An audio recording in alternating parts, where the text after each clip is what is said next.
জনসংযোগ করছেন এবং যে অভাব অভিযোগ যাকে ঘিরে সন্দেশখালী উত্তপ্ত হয়ে উঠেছিল, যাকে ঘিরে এত অশান্তি, সেই সন্দেশখালী সাধারণ মানুষের অভিযোগ শুনতে শুভেন্দু অধিকারী তিনি পৌঁছেছেন সন্দেশখালীতে এবং এই মুহূর্তে দেখতে পাচ্ছেন বসে রয়েছেন শুভেন্দু অধিকারী এবং বিজেপি বিধায়ক শঙ্কর ঘোষ। আমাদের সঙ্গে রয়েছেন আমাদের প্রতিনিধি ভেঙ্কটেশ্বর। বিরোধী দলনেতা, তিনি কি এই মুহূর্তে কারোর সঙ্গে কথা বলছেন নাকি তিনি বিশ্রাম নিচ্ছেন? দেখো, বিরোধী দলনেতা সন্দেশখালী 2 নম্বর ব্লকের কলোনি পাড়া, সেই ভেঙ্কটেশ্বর তুমি সঙ্গে থাকো, তিনি কথা বলছেন এক মহিলার সঙ্গে, আমরা দেখছি, সেই ছবিতে নজর রাখবো।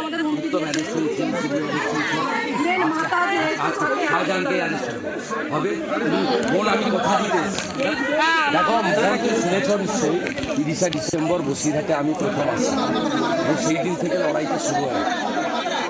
শাহজাহান যে ভাষায় আমাকে আক্রমণ করেছিল 1 জানুয়ারি সন্দেশখালীতে এলে বিরোধী দলনেতা এবং তিনি যেই মুহূর্তে সন্দেশখালীর বিভিন্ন গ্রামে যাচ্ছেন এবং দরজায় দরজায় যাচ্ছেন, প্রত্যেক অভিযোগকারিনী তাদের বক্তব্য শুনছেন এবং সেই মুহূর্তের ছবি আপনারা দেখতে পাচ্ছেন। মানুষের ভিড় শুভেন্দু অধিকারীকে ঘিরে লক্ষ্য করা যাচ্ছে, পুষ্পবৃষ্টি পর্যন্ত হয়েছে। শুভেন্দু অধিকারী যখন যাচ্ছেন শঙ্করধ্বনি উলুধ্বনি পর্যন্ত শোনা গিয়েছে। এই মুহূর্তে কোথায় রয়েছেন আমরা জানার চেষ্টা করব। সরাসরি উজ্জ্বল মুখোপাধ্যায় আমাদের সঙ্গে রয়েছেন।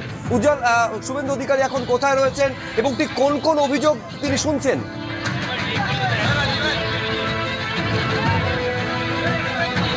দেখো, সেটা হচ্ছে যে শুভেন্দু অধিকারী এই মুহূর্তে একটা স্কুল রয়েছে, বীরাবাণী স্কুল, তার সামনে রয়েছেন এবং শান্তনুকে বলবো একবার ছবিটা দেখাতে। দেখো, গোটা গ্রামের মানুষ যেন ভেঙে পড়েছেন তার সামনে, কাতারে কাতারে মানুষের ভিড়। সবচেয়ে বেশি ভিড় মহিলাদের, যারা এসেছেন।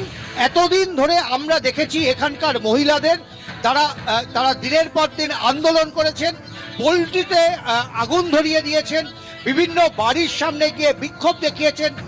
সেই মহিলাদেরকে আজকে দেখা যাচ্ছে মুখের কাপড় সরিয়ে তারা সরাসরি শুভেন্দু অধিকারীর সামনে এসে উপস্থিত হয়েছেন এবং তাদের মনের কথা, মনের দুঃখ, যন্ত্রণা সবটাই যেন শুভেন্দু অধিকারীর সামনে উগরে দিচ্ছেন।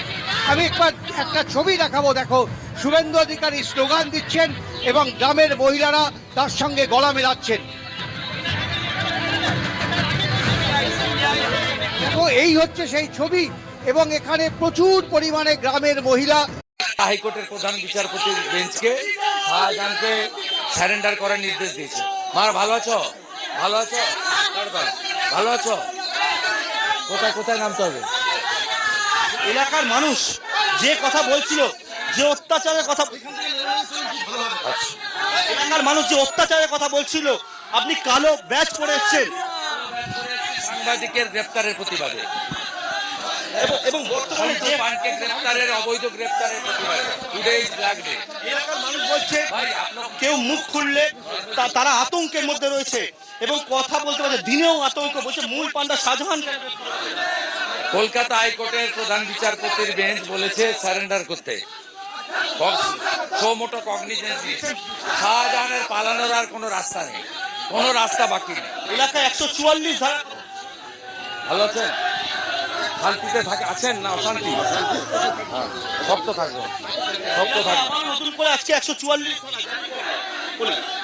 আমাদের আটকানোর জন্য করেছিল, সম্মানীয় প্রধান বিচারপতির বেঞ্চ হস্তক্ষেপ করেছে, তাই আমি আসতে পেরেছি। ভালো আছেন?